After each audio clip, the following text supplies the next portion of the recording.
Good morning, students. Today we are going to talk about teaching vocabulary. As David Wilkins says, without grammar, very little can be conveyed. Without vocabulary, nothing can be conveyed. If you travel to a foreign country, you will probably carry a dictionary and not a grammar book. That's the importance of vocabulary. One can never fully master vocabulary. All one can do is get some deeper knowledge of it. And Stephen Stroll states that vocabulary knowledge is knowledge. The knowledge of a word not only implies a definition, but also implies how that word fits into the world. What we learn about a word goes far beyond its form. Making connections between form and meaning is only one side of the coin. The other side is to be able to produce language using the correct form of a word in the appropriate context and for the meaning intended.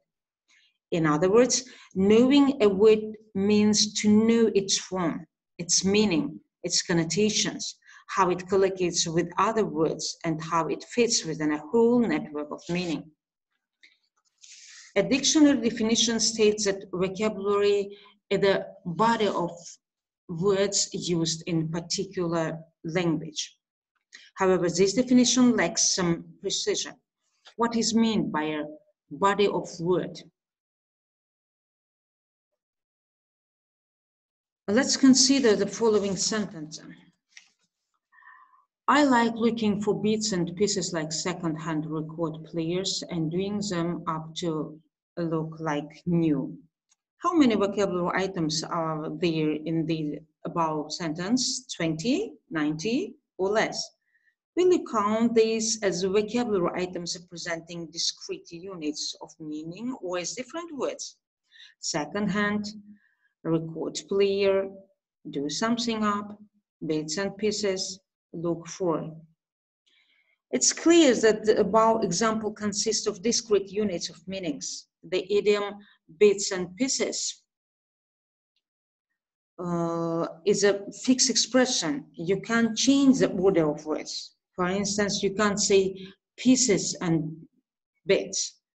Similar, should we consider the phrasal verb look for as one whole unit of meaning or as two words? And what about this word, the word like? There are two instances of the same form with unrelated meanings. I like looking for bits and pieces, where like is the verb, and the second example, to look like new, where the like is a preposition. Let's take another word, keep. According to Longman dictionary, the verb keep has 19 meanings. Combined with other particles, the result is a variety of phrasal verbs. As a noun, it has 2 meanings, and used in collocations, you can see the results here. Now, vocabulary is not only a body of single words. According to the lexical approach developed by Michael Lewis, vocabulary consists of single words, compound words, multi-words units or lexical chunks, collocation, or word partnership. Then, what about teaching vocabulary then? What is teaching vocabulary? Teaching vocabulary is the process of providing learners to store new vocabulary items in the long-term memory with meaningful activities, which helps the organization of the words in the brain. And how we learn vocabulary? Vocabulary learning can be incidental through indirect exposure of words and intentional through explicit instruction in specific words and word learning strategies. And how we remember words. There are 3 types of memory. And the first is short-term memory, working memory, long-term memory. The short-term memory holds vocabulary items in one's mind for a few seconds. These vocabulary items become part of the working memory once learners start manipulating and working with them through activities. Vocabulary items are stored in the long-term memory to become durable over time when learners repeatedly meet them in different contexts. To teach vocabulary, teachers should help learners acquire critical mass of words for use in both understanding and producing language. Remember words over time and be able to recall them readily. Develop strategies to learn new vocabulary. And that vocabulary learning should be based on some principles. And here's the following principles of vocabulary learning. First is a repetition and multiply encounter. Not only memorizing words through repetition, but also repeated encounter of words. The second, cognitive depth. This refers to the manipulation of the words by learners. The decisions they make about the words are of paramount importance. Cognitive depth principles includes activities such as using a dictionary to look up a word, matching words with their synonyms or antonyms, identifying collocations, sequencing words, and so on. Effective depth. Learners don't need only cognitive information about words, but they also need to entertain some affective or emotional relationship with words in order to be memorable. For example, asking learners to choose a number of words from a text to write a story about themselves can lead to effective depth. Retrieval. The more one recalls a word, the more it becomes memorable. Recontextualization. Words have to be met and used to say new things in different contexts in reading, listening, speaking, and writing. And the next, personalization. Using the words learned to express personal experience. And the last principle of vocabulary learning is spacing. This refers to distributed practice. The interval between successive practice of a set of words should gradually increase. And we have some sources of vocabulary. Of course, textbooks, teachers, learners themselves, lists, dictionaries, books, short stories, and other sources of vocabulary. And what about stages of vocabulary teaching? We have 3 stages of vocabulary teaching. They are encountering, integrating, and producing. Encountering, teacher presents vocabulary items, or learners notice contextualized vocabulary items. Integrating, learners understand and manipulate vocabulary items. Tasks to transfer vocabulary to long-term memory. Producing, learners use target vocabulary in novel situation. And personalization. Now, the sequence of new vocabulary presentation can be in 2 different ways. The first way is first form, then meaning. That is, the teacher provides the word in a context and students notice how it is used and try to guess its meaning. And the second sequence of vocabulary presentation is first meaning, then form. That is, the teacher shows, points to an object, creates the need for the word, and then provides it. Presenting the meaning first, then form is a sequence that is probably appropriate when teaching vocabulary in a hurry, or when you want to teach perhaps a set of lexical items in an isolated section of the textbook. However, providing form first, then meaning is perhaps the best technique to guide learners discover meaning of vocabulary by themselves. Now, discovering vocabulary. Vocabulary can be presented by the teacher using realia, pictures, miming, definitions, or discovered by learners.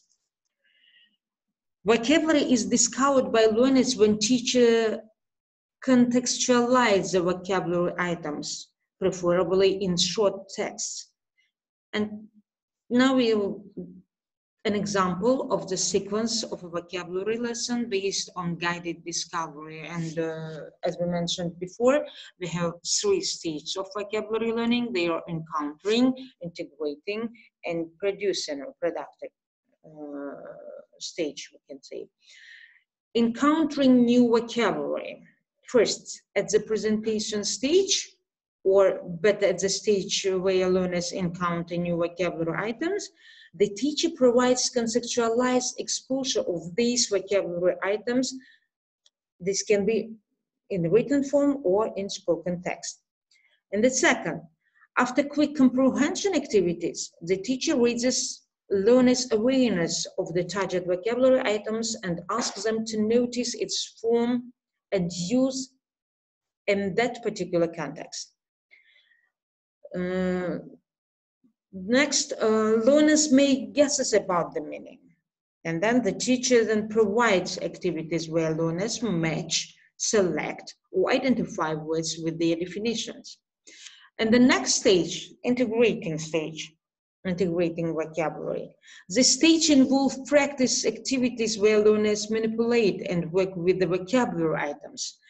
In other words, they put vocabulary to work to satisfy the cognitive depth principles through activities such as sorting or categorizing the words under some headings, matching words with their collocates, sequencing a list of words according to certain logic, and so on. And the last stage is production, or producing stage.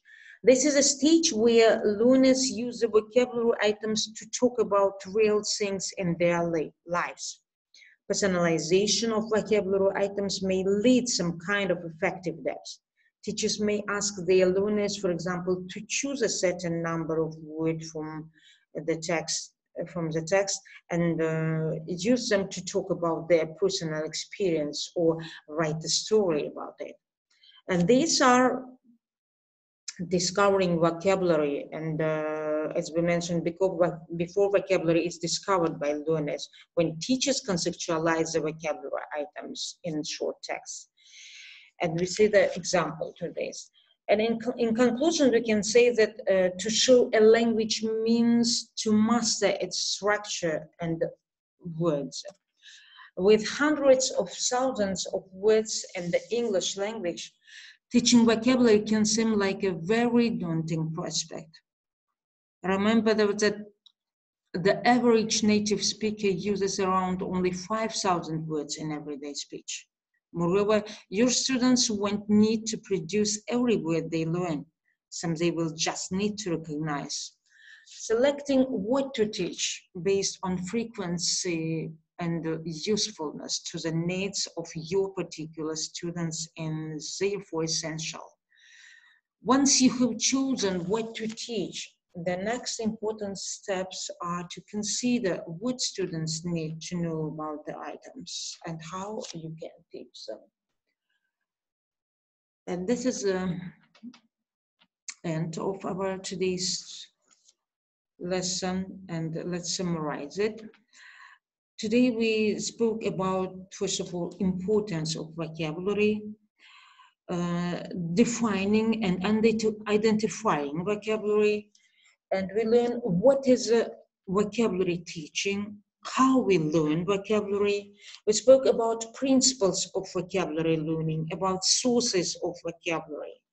We gave example to stages of vocabulary teaching and in a sequence of vocabulary presentation. And at the next lessons, we'll try to speak about what are the techniques and activities for vocabulary teaching, and about what are the problems of teaching vocabulary. And here are some references which I used for my presentation. You can find them in an internet and read. Now, thank you for your attention. Goodbye.